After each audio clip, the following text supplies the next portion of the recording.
Nilinaw ng Department of Health na hindi kailangan ng guaranteed letter para makatanggap ng medical assistance to indigent and financially incapacitated patients o MAIFIP. Tinawag naman yan ng ilang civil groups na bagong pork barrel na nagagamit umano ng ilang politiko sa patronage system. May unang balita si Mav Gonzales. Nitong nagdaang weekend, naging mainit ang talakayan sa Bicameral Conference Committee para sa panukalang 2026 National Budget ukol sa medical assistance to indigent and financially incapacitated patients o MAIFIP. Mula kasi sa 24.4 billion pesos sa National Expenditure Program ng Pangulo, naging 51 billion ito sa BICAM. Ang MAIFIP ay tulong medikal sa mga Pilipinong indigent o financially incapacitated na hindi kaya magbayad sa ospital. Pwede itong gamitin sa inpatient at outpatient services, comprehensive check-up, dialysis, gamot at professional fees ng doktor. Hawak ng Department of Health ang pondo ng MAIFIP. Pero sa mga nagdaang taon, lumaganap ang paggamit ng guarantee letters o GL mula sa mga politiko gaya ng mga senador at kongresista na nangangakong bibigyan nila ng tulong medikal ang isang pasyente.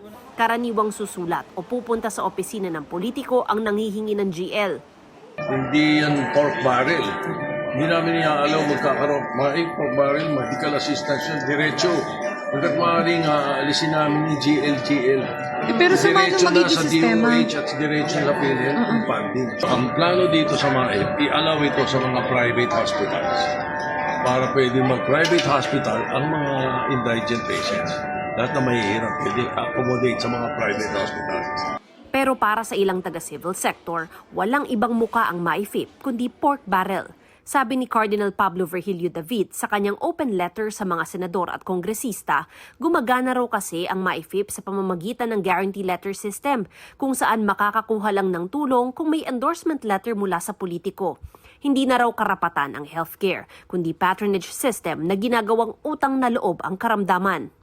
Ang health advocate na si Dr. Tony Liachon, pinag-iisipan ng ireklamo ang MAIFIP sa Korte Suprema sakaling palusutin ito ng Kongreso. Niloloko nila tayo eh. Sinasabi nila hindi pa daw kompletong healthcare system, kailangan daw may MAIFIP. Eh di tama na ngayon.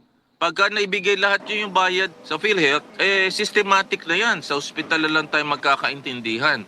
Para yung mga pasyente natin hindi nagkakalat just to get the guarantee letters. Namamalimos tayo, nangungutang tayo, nagmamakaawa tayo. Hindi dapat ganyan. Meron tayong anti-patronage special provision doon na bawal ang politiko sa distribution, bawal ang politiko sa mga implementation. In fact, i-amend pa namin yung anti-political patronage special provision, pati kamag-anak bawal. Bawal sila maglagay ng mga tarpaulin. So meron kaming mga safeguards na hindi pwede politicize yun. Matapos ang matinding debate sa MAIFIP, nilinaw ng DOH na bawal na talaga ang mga guarantee letter. Hindi rin daw kailangan ng GL para makakuha ng MAIFIP. Sabi ng Supreme Court decision, dapat ang budget execution sa DOH lamang.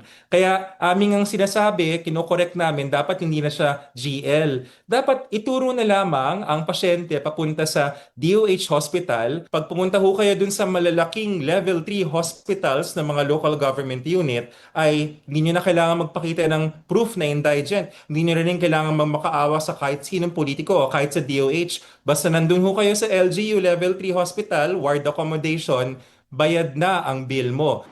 Ito ang unang balita. Mav Gonzales para sa GMA Integrated News. Igan, mauna ka sa mga balita, mag-subscribe na sa GMA Integrated News sa YouTube para sa iba't ibang ulat sa ating bansa.